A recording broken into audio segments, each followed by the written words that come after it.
Konsep redoks.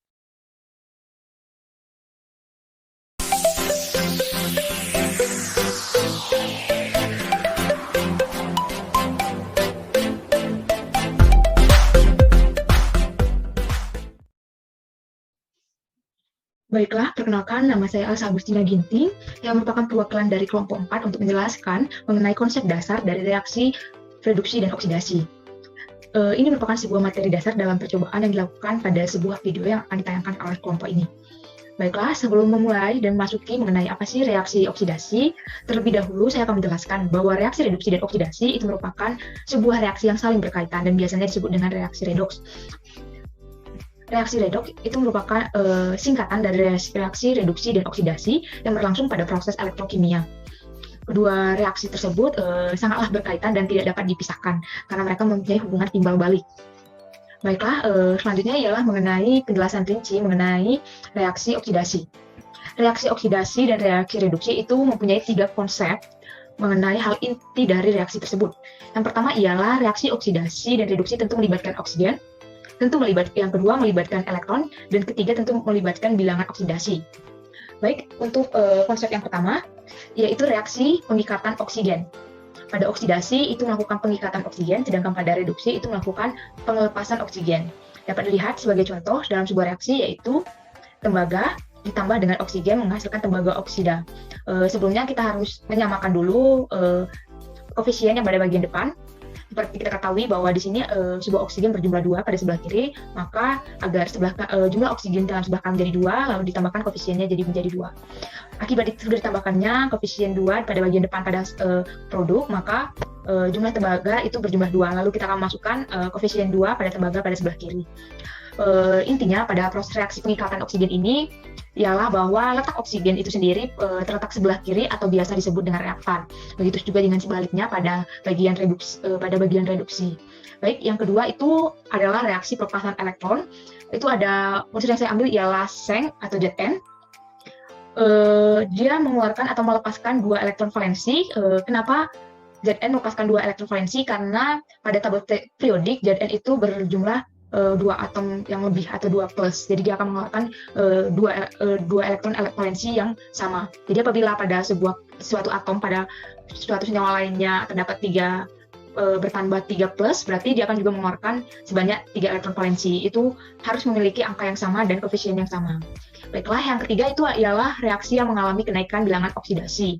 Di sini saya mengambil salah satu contoh, yaitu ada pada tembaga oksidasi yaitu CuO ditambah dengan hidrogen menghasilkan tembaga dan H2O. Di sini dapat dilihat bahwa mengenai penambahan bilangan oksidasi yaitu dapat dilihat jumlah H2O pada sebelah kiri itu mempunyai bilangan berjumlah 0. Alasannya karena H2 itu sendiri pada sebelah kiri merupakan produk tunggal atau individual, jadi dia berjumlah 0 atau kosong. Lalu pada sebelah kiri sebuah bilangan atau angka oksidasi dari H2 ialah plus 1.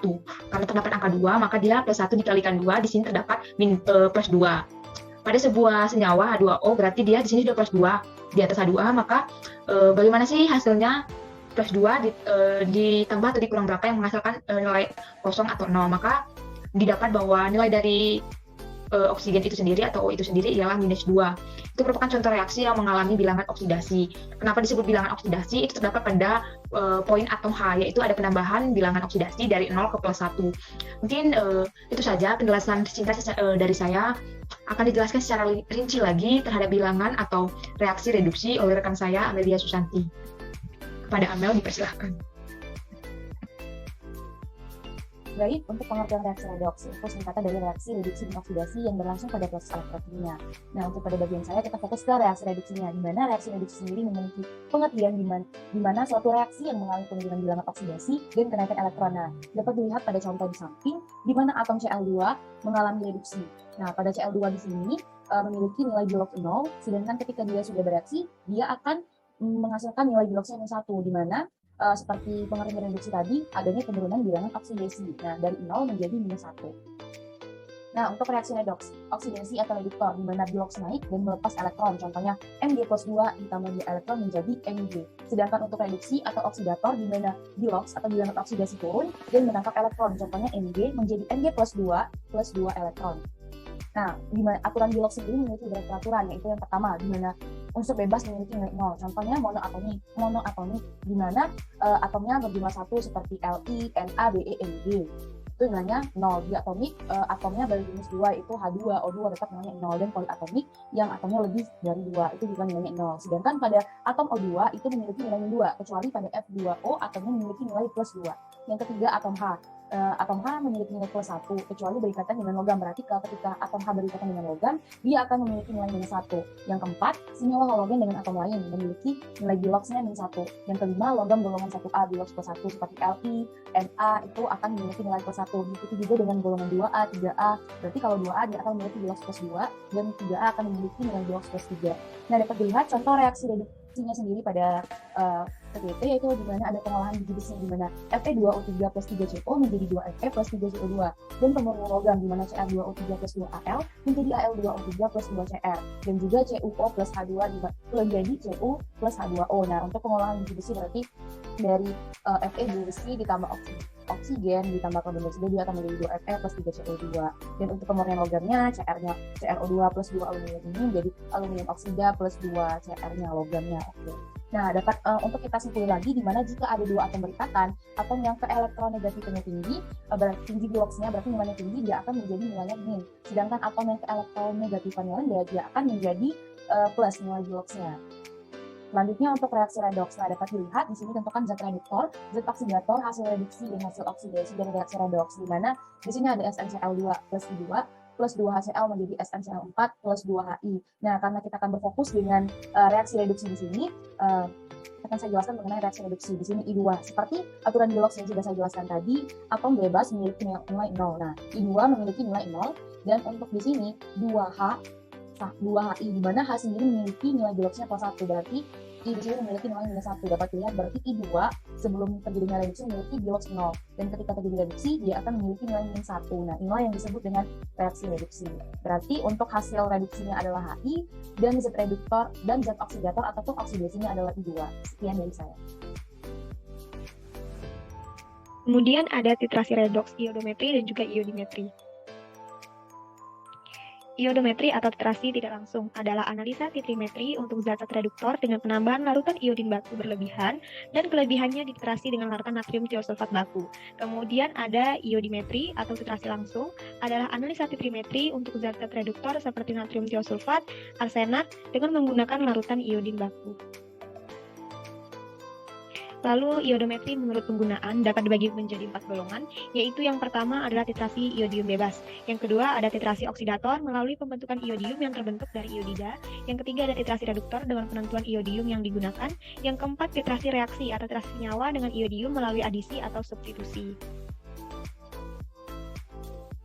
Prinsip pada titrasi iodometri dan juga iodimetri. Metode iodometri yaitu penentuan kadar dari sampel yang bersifat oksidator dengan melarutkannya dengan pelarut yang sesuai. Kemudian diasamkan dengan asam sulfat atau asam klorida. Lalu ditambahkan dengan Ki, kemudian didiamkan selama beberapa menit di tempat gelap. Lalu iodida dibebaskan, kemudian dititrasi dengan natrium tiosulfat yang bersifat reduktor. Setelah larutan encer atau berwarna kuning, ditambahkan indikator nilum dan dititrasi dilanjutkan hingga terjadi perubahan warna menjadi bening. Lalu metode iodimetri, penentuan kadar dari sampel yang bersifat reduktor dengan melarutkannya dengan pelarut yang sesuai. Kemudian diasamkan dengan asam sulfat atau asam asetat ataupun asam klorida. Lalu dititrasi dengan iodida yang bersifat oksidator hingga terjadi perubahan warna dari bening menjadi biru. Aplikasi titrasi iodometri dan iodimetri dalam bidang farmasi. Yang pertama, dalam Farmakope Indonesia, titrasi iodimetri digunakan untuk menetapkan kadar obat-obatan. Salah satu contohnya adalah untuk menetapkan kadar asam ascorbat atau vitamin C. Kemudian ada natrium ascorbat, metampiron atau antalgin, serta natrium tiosulfat dan sediaan injeksinya. Yang kedua, dalam bidang farmasi, metode titrasi iodimetri digunakan untuk menentukan kadar zat-zat yang mengandung oksidator, misalnya Cl2, Fe3, Cu2, dan sebagainya. Sehingga mengetahui kadar suatu zat berarti mengetahui mutu dan kualitasnya. Nah, kemudian ada keuntungan dan kerugian dari titrasi iodometri dan iodimetri. Untuk keuntungannya yang pertama, indikator Kanji mudah didapat, murah, mudah dibuat, dan perubahan warna TA jelas. Kemudian yang kedua, banyak sekali senyawa-senyawa yang dapat ditemukan dengan cara titrasi ini, karena potensial oksidasinya lebih kecil dari sistem iodium iodida. Nah, yang terakhir adalah kerugian. Kelebihannya yang pertama, iodium cepat sekali menguap sehingga penyimpanannya harus diperhatikan. Kemudian kanji mudah terurai oleh bakteri, harus dibuat segar. Kepekaan akan berkurang jika suhu bertambah. Kemudian yang ketiga, perubahan warna pada TA terjadi dalam waktu singkat sehingga sulit diamati. Selanjutnya, larutan I2 harus selalu dibakukan bila akan dipakai karena tidak stabil dan sistem titrasi harus tertutup. Kemudian yang selanjutnya, iodium dapat dioksidasi oleh udara 4L- ditambah O2 ditambah 4H ditambah 2L2 ditambah 2H2O. Dan yang terakhir, indikator kanji mudah membentuk kompleks yang kuat dengan iodium yang sukar larut, sehingga apabila ditambahkan pada awal titrasi akan sukar diuraikan oleh tiosulfat. Berikut penjelasan permanganometri. Pengertian dari permanganometri. Permanganometri merupakan metode titrasi dengan menggunakan kalium permanganat yang merupakan oksidator kuat sebagai titran. Titrasi ini didasarkan atas titrasi reduksi dan oksidasi atau redoks. Permanganometri adalah penetapan kadar zat berdasarkan hasil oksidasi dengan KMNO4. Metode permanganometri didasarkan pada reaksi oksidasi ion permanganat. Oksidasi ini dapat berlangsung dalam suasana asam, netral, dan alkalis. Permanganometri juga bisa digunakan untuk menentukan kadar belerang, nitrit, fosfit, dan sebagainya. Cara titrasi permanganometri ini banyak digunakan dalam menganalisis zat-zat organik. Kalium permanganat telah digunakan sebagai pengoksidasi secara luas lebih dari 100 tahun. Reagensia ini mudah diperoleh, murah, dan tidak memerlukan indikator kecuali bila digunakan larutan yang sangat encer. Permanganat bereaksi secara beraneka karena mangan dapat memiliki keadaan oksidasi +2, +3, +4, +6, dan +7. Teknik titrasi ini biasa digunakan untuk menentukan kadar oksalat atau besi dalam suatu sampel. Kalium permanganat dapat bertindak sebagai indikator. Jadi titrasi permanganometri ini tidak memerlukan indikator dan umumnya titrasi dilakukan dalam suasana asam karena akan lebih mudah mengamati titik akhir titrasinya. Namun ada beberapa senyawa yang lebih mudah dioksidasi dalam suasana netral atau alkalis. Contohnya hidrasin, sulfit, sulfida, dan tiosulfat. Adapun reaksi oksidasi ion permanganometri. Analit atau reduktor plus MnO4- akan menghasilkan hasil reduksi Mn ditambah analit atau oksidator. Dalam suasana asam reaksinya berupa MnO4- ditambah 4H+ ditambah 5 elektron menjadi Mn2+ ditambah 4H2O. Dalam suasana netral yaitu MnO4 ditambah 4H+ ditambah 3 elektron menjadi Mn4 ditambah 2H2O. Reaksi dalam suasana alkalis terjadi 3 reaksi. Yang pertama MnO4- tambah 3 elektron menjadi MnO4-2-. Yang kedua MnO4-2- ditambah 2H2O ditambah 2 elektron menjadi MnO2 ditambah 4OH. Yang ketiga MnO4- ditambah 2H2O ditambah 3 elektron menjadi MnO2 ditambah 4OH-. Permanganometri ini reaksinya lambat dalam larutan asam, tapi sangat cepat dalam larutan netral. Karena alasan ini, larutan kalium permanganat jarang dibuat dengan melarutkan jumlah-jumlah yang seimbang dari zat padatnya yang sangat dimurnikan, misalnya analisis dalam air. Lebih lazim adalah untuk memanaskan suatu larutan yang baru saja dibuat sampai mendidih dan mendiamkannya di atas pandangan uap selama 1 atau 2 jam. Lalu menyaring larutan itu dalam suatu penyaring yang tak mereduksi seperti wol kaca yang telah dimurnikan atau melalui kulit saring menjadi kaca emas. Baiklah teman-teman, untuk kesimpulan dari video kali ini ialah reaksi redoks merupakan reaksi yang melibatkan reaksi reduksi dan reaksi oksidasi. Untuk pengertian reaksi oksidasi dan reaksi reduksi akan terus berkembang sesuai dengan perkembangan ilmu kimia. Reaksi reduksi dan oksidasi banyak terjadi dalam kehidupan sehari-hari, misalnya reaksi pembakaran, pembuatan cuka dan alkohol, peristiwa pemecahan glukosa dalam tubuh, dan perkaratan besi serta yang lainnya. Iodometri merupakan salah satu metode analisis kuantitatif volumetri yang secara oksidimetri dan reduksi metri melalui proses titrasi.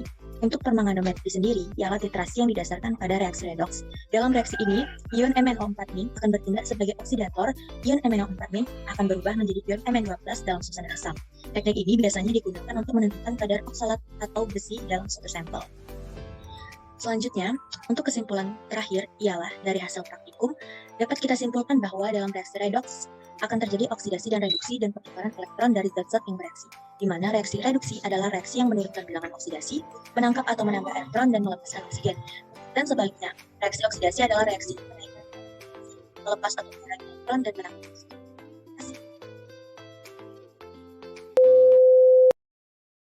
Di sini saya akan menyebutkan alat dan bahan yang digunakan dalam praktikum, yaitu alat yang digunakan adalah ukur, batang pengaduk, pipet tetes, pipet volume, beker gelas, spatula, botol semprot dengan air, batang penyepit, corong, pertimbangan analitik.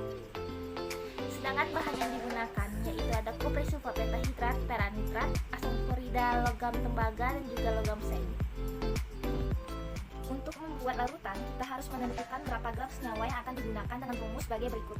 Untuk menentukan berapa jumlah gram senyawa yang akan diperlukan, kita dapat menentukannya dengan menggunakan rumus molaritas, yaitu dengan rumus M sama dengan gram per mr dikalikan 1000 per volume atau satuannya mililiter. Soal kupri sulfat atau CuSO4 kali 5H2O dengan molaritas 1M di dalam 100 ml, yaitu dapat dimasukkan ke dalam rumus M molaritasnya yaitu 1 sama dengan gram, karena yang akan dicari jadi dikosongkan gram per mr. Mr dari kupri sulfat yaitu 249,5 dikalikan dengan 1000 per 100 ml karena diketahui dalam larutan 100 ml.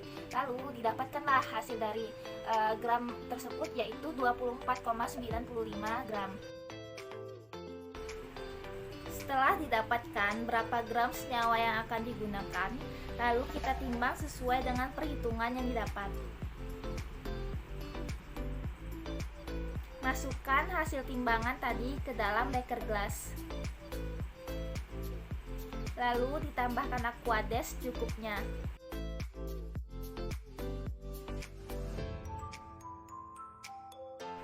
Selanjutnya larutan diaduk secara perlahan. Setelah diaduk, dimasukkan larutan ke dalam labu ukur 100 ml dengan batuan corong. Ujung corong harus menempel dengan dinding labu ukur. Bilas corong dengan aquades sampai batas labu ukur. Tidak lupa pandangan mata harus sejajar. Lalu digojok perlahan agar larutan homogen. Baik, selanjutnya yang kedua yaitu menentukan berapa nitrat yang diperlukan untuk membuat larutan dengan menggunakan perhitungan sebagai berikut. Nah, yaitu AgNO3 atau perak nitratnya dalam 0,1 molar dan 50 ml, sedangkan MrAgNO3-nya yaitu 170. Lalu dicarilah dengan menggunakan rumus M sama dengan Gr per mr dikali 1000 per volume. Nah, dimasukkanlah angka-angka yang terdapat pada soal yaitu 0,1 molar sama dengan Gr per 170 dikali 1000 per 50. Lalu dihitung dan didapatkanlah hasil sebagai berikut yaitu gram sama dengan 0,85 gram. Setelah mendapatkan hasilnya, lalu kita timbang dengan hasil perhitungan nitrat yang didapatkan tadi dengan menggunakan neraca analitik. Setelah diletakkan di timbangan, ditutuplah timbangan dengan kaca agar berat tidak berpengaruh dari angin di luar. Lalu masukkan hasil timbangan tersebut ke dalam beker gelas dan tambahkan dengan aquades secukupnya. Kemudian aduk hingga homogen menggunakan batang pengaduk. Lalu selanjutnya masukkan larutan ke dalam labu ukur 50 ml dan tambahkan aquades hingga batas labu ukur. Nah, dan yang terakhir barulah dikocek campuran larutan tadi hingga homogen. Menghitung pengenceran HCl 100 ml dari 2 molar menjadi 1 molar dengan menggunakan rumus sebagai berikut. Yaitu rumusnya V1 dikali M1 sama dengan V2 dikali M2. V1 dikali 2M sama dengan 100 ml dikali 1M. V1 sama dengan 100 per 2. Hasilnya yaitu V1 sama dengan 50 ml. Setelah didapatkan konsentrasi, kita ambil HCl yang dibutuhkan tadi dalam lemari asam. Nah, kemudian tuangkan ke dalam beker gelas sebanyak yang dibutuhkan. Lalu, isi labu ukur dengan aquades.